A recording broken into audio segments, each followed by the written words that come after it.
Sindhi colony में किराएदार और मकान मालिक के विवाद के चलते मकान मालिक के बेटे ने किराए से रह रही एक महिला पर तेजाब फेंक दिया और फरार हो गया। महिला को गंभीर हालत में इलाज के लिए अस्पताल में भर्ती कराया गया है। जूनी इंदौर थाने में पदस्थ एसआई मिश्रा ने बताया कि सिंधी कॉलोनी के मकान में सलोनी नामक महिला लंबे समय से किराए से रह रही है। उसका मकान मालिक से मकान खाली करने को लेकर आए दिन विवाद होता रहता था। इसके चलते उसके बेटे कम्मू ने सलोनी पर तेजाब फेंक दिया और भाग गया। पुलिस ने मामला दर्ज कर आरोपी की तलाश शुरू कर दी है। ये तो मालूम नहीं, हम भोपाल जाने वाले थे आज 2 बजे 1 बजे, तो इन्होंने बोला था मैं आऊंगी, ये आई नहीं। और उसके बाद हमारे लड़की ने फोन लगाया कि किसी ने इसके ऊपर एसिड डाल दिया है, तो हम भागते हुए आए।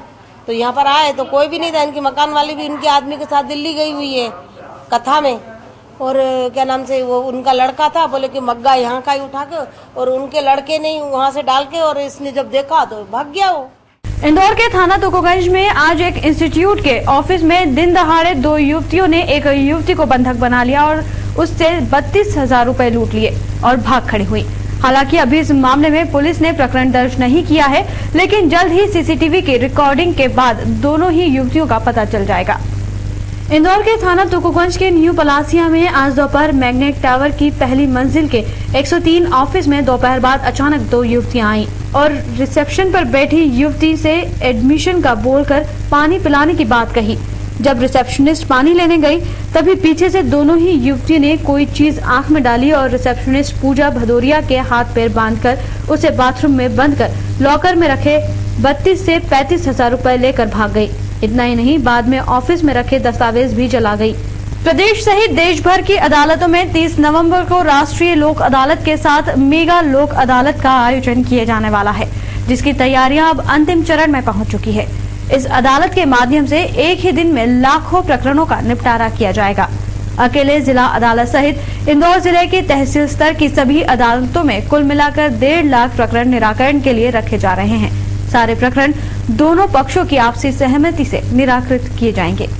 बुधवार को इस संबंध में जिला विधिक प्राधिकरण के वरिष्ठ सदस्य अभिभाषक संजय मेहरा ने बताया कि अदालतों पर बढ़ते मुकदमों के भार को कम करने और गरीब तथा मध्यम वर्ग सहित अन्य सभी पक्षों को तुरंत न्याय प्रदान करने के उद्देश्य से देश भर की अदालतों में 30 नवंबर को लोक अदालत का आयोजन किया जा रहा है। इसी क्रम में जिला अदालत सहित जिले की तहसील स्तर की अन्य कोर्ट में करीब 1,50,000 से अधिक प्रकरण निराकरण के लिए रखे जाएंगे। उम्मीद की जा रही है कि एक ही दिन में लगभग 50,000 से अधिक मामलों का निराकरण कर दिया जाएगा। बताया जा रहा है कि विद्युत कंपनी के करीब 25,000 मामलों में से 15,000 मामले निपट सकते हैं, जिसके लिए प्रयास जारी है। 500 प्रकरण मध्य प्रदेश शासन वापस ले रहा है, जो सामान्य मारपीट या कम सजा के प्रावधान वाले हैं। वकीलों के माध्यम से भी पक्षकारों को राजी किया जा रहा है, जिसमें जिला बार के सभी अभिभाषक सहयोग कर रहे हैं। यह बात जिला बार अध्यक्ष सुरेंद्र वर्मा ने कही। प्रेस को जानकारी देते समय जिला विधिक सहायता अधिकारी रेखा द्विवेदी, वरिष्ठ शासकीय अभिभाषक रविंद्र सिंह गौड़, कोर्ट मैनेजर सहित अन्य लोग भी उपस्थित थे। लोक अदालत में विद्युत, चेक बाउंस, बैंक, परिवारवाद, संपत्ति मामले, बीमा कंपनी, आपसी झगड़े सहित अन्य तमाम मामले इस अदालत में निराकृत किए जाएंगे। विद्युत कंपनी 50% की भारी छूट भी दे रही है। अन्य मामलों में भी कोर्ट फीस से माफी मिल रही है। मामले रखे गए हैं और इस लोक अदालत में जो छूट है, एक तो मध्य प्रदेश विद्युत वितरण कंपनी द्वारा दी जा रही है, जो कि 50% की छूट है। ये छूट बीपीएल निम्न दाब उपभोक्ताओं की सिविल दायित्व की राशि में से 50% की छूट दी जा रही है। दूसरी छूट मध्य प्रदेश शासन, नगरीय प्रशासन और विकास विभाग द्वारा संपत्ति कर तथा अधिभार की राशि 50,000 तक बकाया होने पर 100% की छूट दी जा रही है। नगर निगम के जो संपत्ति कर है उसमें मतलब 50,000 तक की अगर बकाया राशि है तो 100% की छूट है। कोर्ट फीस की वापसी इसमें हो जाती है लोक अदालत में, और समुचित समन शुल्क की छूट भी इसमें होती है। तो लोक अदालत में 3 प्रकार की छूटें हैं। एक तो मध्य प्रदेश विद्युत मंडल दे रहा है, एक नगर निगम दे रहा है, और शासन के द्वारा कोर्ट फीस की वापसी और जो भी समन शुल्क होता है उसकी छूट होती है। लोक अदालत में जो मुख्यतः लाभ यह है कि समय की बचत होती है, धन की बचत होती है, आपसी सौहार्द का कायम रहता है, क्योंकि दोनों पक्षों में जब समझौता हो जाता है। सुनवाई के लिए जिला कोर्ट की 58 और जिले की अन्य 22 कोर्ट सहित 80 कोर्ट में मामलों का निराकरण होगा। इंदौर के दीपालपुर विधानसभा चुनाव के दौरान जिला पुलिस द्वारा कांग्रेसी प्रत्याशी सत्यनारायण पटेल के समर्थकों पर मामला दर्ज करने से नाराज सैकड़ों कांग्रेसी पटेल के साथ आज इंदौर डीआईजी को ज्ञापन सौंपने पहुंचे। विधायक सत्यनारायण पटेल ने आरोप लगाया है कि उनके कार्यकर्ताओं पर पुलिस ने बेवजह कार्रवाई की है, जबकि सामने वाले पक्ष ने विवाद बेवजह किया था। वहीं सत्यनारायण पटेल ने आरोप लगाते हुए कहा कि कांग्रेस नेता और टिकट के दावेदार विशाल पटेल ने भाजपा का साथ दिया है, जिसकी शिकायत उन्होंने प्रदेश कांग्रेस अध्यक्ष को की है। एक तो थाना प्रभारी ने दबाव में, बीजेपी के दबाव में मनोज पटेल खुद और ये विशाल और ये सब मिलकर थाने पे गए और ने जबरदस्ती 307 की कायमी करी। और 307 की कायमी ना मेडिकल की दृष्टि से बनती है, ना कागजी कार्रवाई से बनती है। विवाद हुआ, एक दूसरे को मारा ठोकी हुई, तो उनने सामने वाली पार्टी ने एक हरिजन को, हमारे कार्यकर्ता को मारा, जिसको 16 टांके आए। जिस पर कायमी होना थी उस पर रिपोर्ट और कायमी कुछ भी नहीं हो, जो आज भी अस्पताल में भर्ती है। जिले में शांतिपूर्ण मतदान होने के बाद अब 9 विधानसभा के 89 प्रत्याशियों के भाग्य का फैसला आगामी 8 दिसंबर को होने वाला है, जिसके लिए जिला निर्वाचन द्वारा मतगणना की तैयारियां की जा रही है। कलेक्टर कार्यालय में मंगलवार को जिला उप निर्वाचन अधिकारी, एडीएम और सहायक कलेक्टर के साथ रिटर्निंग अधिकारियों ने योजना तैयार की है, जिसके तहत 9 विधानसभाओं की मतगणना के लिए 1000 कर्मचारी लगाए जाएंगे। मतगणना सुबह 8 बजे से प्रारंभ होगी। नेहरू स्टेडियम में 9 विधानसभाओं के मतों की गणना के लिए 9 पृथक कक्ष बनाए गए हैं। एक कक्ष में कुल 14 टेबल लगाई जाएंगी। जिला उप निर्वाचन अधिकारी ने बताया कि प्रत्येक मतगणना कक्ष में 2 ARO और 1 RO के साथ मतगणना दल मौजूद रहेगा। सबसे पहले डाक मतपत्रों की गिनती की जाएगी। मतगणना कार्य में कुल 1000 कर्मचारियों का सहयोग लिया जाएगा, जिसमें RI, पटवारी के साथ अन्य कर्मचारी शामिल है। मतगणना कार्य में लगने वाले लगभग 600 कर्मचारियों को होलकर साइंस महाविद्यालय में प्रशिक्षण दिया जाएगा।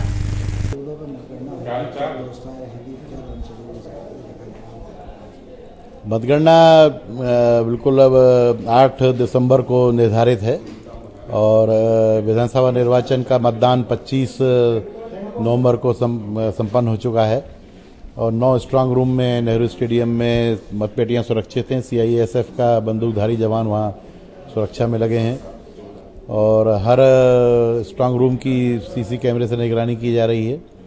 अब तैयारी काउंटिंग की है तो पृथक पृथक 9 मतगणना हॉल्स में इसकी काउंटिंग कराई जाएगी और हर मतगणना हॉल में 14 टेबलें लगाई जाएंगी और 2 ARO और 1 RO साहब रहेंगे। डाक मतपत्रों की गणना सबसे पहले की जाएगी, उसके 15-20 मिनट बाद फिर EVM से गणना प्रारंभ कर दी जाएगी। 8 तारीख को गणना प्रातः 8 बजे से प्रारंभ हो जाएगी और उसके लिए पहले मतगणना दलों को ट्रेनिंग भी की जा रही है। डाक मतपत्रों के लिए जो कर्मचारी एनुमरेटर्स लगाए जा रहे हैं उनकी भी ट्रेनिंग कराई जाएगी और ट्रेनिंग कराने के बाद 2 ट्रेनिंग कराई जाएंगी। कितने कर्मचारी मतगणना कार्य में लगाए? इंदौर MPCA सह सचिव द्वारा महिला क्रिकेट खिलाड़ी से की गई हरकत के मामले ने MPCA को हिलाकर रख दिया है। लिहाजा पूरे मामले का पटाक्षेप करने के लिए MPCA को आगे आना पड़ा और अब एक 4 सदस्यीय कमेटी गठित कर पूरे मामले की जांच करवाई जा रही है, जो 2 सप्ताह में अपनी जांच का खुलासा करेगी। मध्य प्रदेश क्रिकेट एसोसिएशन के सह सचिव पर एक महिला क्रिकेटर ने यौन उत्पीड़न का आरोप लगाया है। एसोसिएशन के एक वरिष्ठ सदस्य ने एसोसिएशन में शिकायत दर्ज की है। शिकायत में कहा गया है कि जब उक्त महिला क्रिकेटर को शाह ने दूसरी मंजिल पर बुलवाया और आशीर्वाद देने के बहाने अश्लील हरकत करने लगा, तब उक्त महिला क्रिकेटर शाह को धक्का देकर भागने लगी तो शाह ने उसे धमकी दी कि अब तुम क्रिकेट नहीं खेल पाओगी।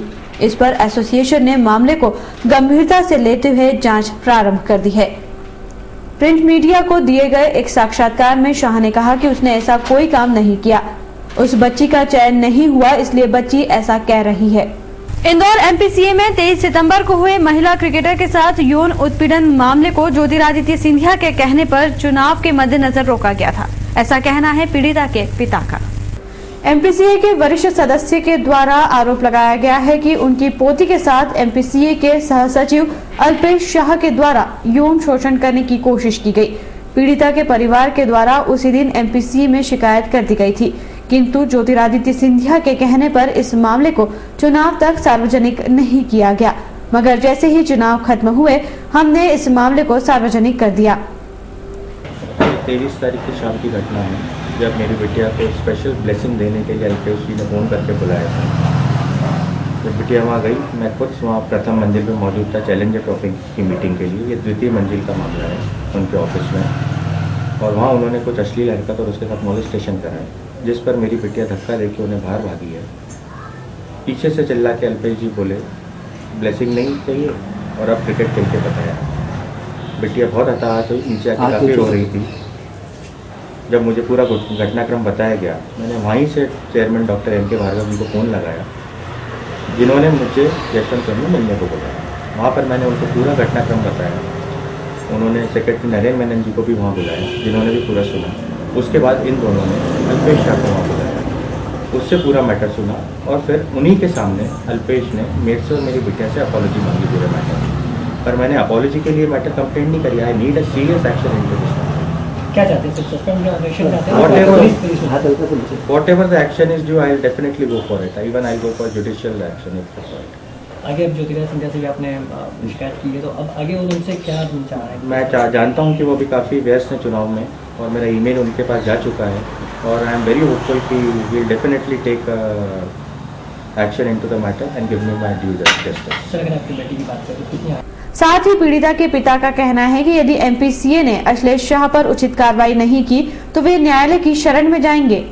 वहीं दूसरी ओर एमपीसीए की ओर से आधिकारिक बयान देने नरेंद्र मेनन सुबह आने वाले थे, किंतु एमपीसीए के सीईओ रोहित पंडित ने बताया कि किसी कारणवश सुबह की बजाय शाम 4 बजे अपना पक्ष मेनन रखेंगे। एक इंसिडेंस रिपोर्ट हुआ है, उस चीज़ के ऊपर मीडिया से एमपीसीए की तरफ से बात करने के लिए द सेक्रेटरी, चेयरमैन साहब और हमारे मीडिया मैनेजर अशोक कुमार जी है, वो सब मीडिया को दोपहर 4 बजे they will address the media. लेकिन इस तरह की बात आ रही है कि इस पूरे मामले में जांच कमेटी बिठा दी है, जांच कमेटी इन्वेस्टिगेशन कर रही है, investigation is going on. All the details will be shared by the secretary, chairman and the media manager. इसीलिए तो ये मीडिया ये मीट बुला रहे हैं, ताकि सबको एक साथ सभी चीजें, जितनी भी चीजें हैं वो एक साथ सबको बताई जाए। लेकिन 23 सितंबर की शाम को 5 बजे इंदौर के उषा राजे स्टेडियम की दूसरी मंजिल पर एमपीसीए के सह सचिव अल्पेश शाह ने अंडर 19 की एक महिला क्रिकेटर के साथ बदसलूकी करने की कोशिश की। एसोसिएशन के एक सदस्य ने इस हरकत की शिकायत एसोसिएशन में की, जिसमें यौन उत्पीड़न का आरोप लगाया गया है। 23 सितंबर को हुए यौन उत्पीड़न मामले को लेकर जो हंगामा मचा, उसका पटाक्षेप करने के उद्देश्य से बुधवार को एक प्रेस कॉन्फ्रेंस का आयोजन किया गया। प्रेस वार्ता में अल्पेश शाह पर लगे आरोपों का जवाब देते हुए 4 सदस्य की कमेटी के सदस्य अशोक कुमुट, एम.के. भार्गव, नरेंद्र मेनन और रोहित पंडित ने बताया कि कमेटी की अब 3 बैठक हो चुकी है और अभी अल्पेश शाह का पक्ष सुना गया है, जिसमें उन्होंने ऐसी किसी घटना से साफ इनकार किया है और कहा है कि यदि कोई गलत फहमी हुई है तो मैं माफी चाहता हूं।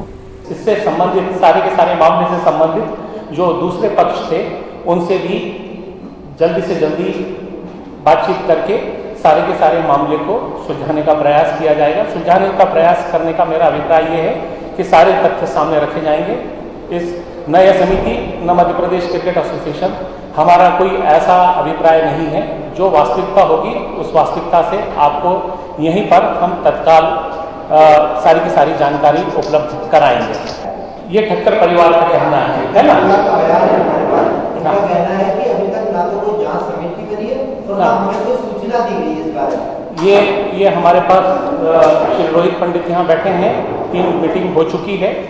पहले आरोप, मान लीजिए मुझ पर आरोप लगाए हैं, तो सबसे पहला मेरा समिति का प्रयास क्या होगा कि भाई आप पर आरोप लगाए हैं, आप अपना पक्ष रखिए।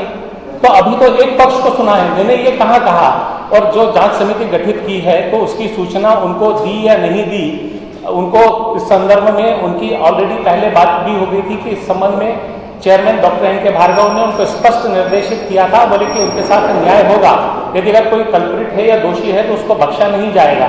और हमारे यहाँ मध्य प्रदेश क्रिकेट एसोसिएशन में इस बात की परंपरा रही है कि न तो कभी हम कोई गलत काम होने देते हैं न गलत काम करते हैं।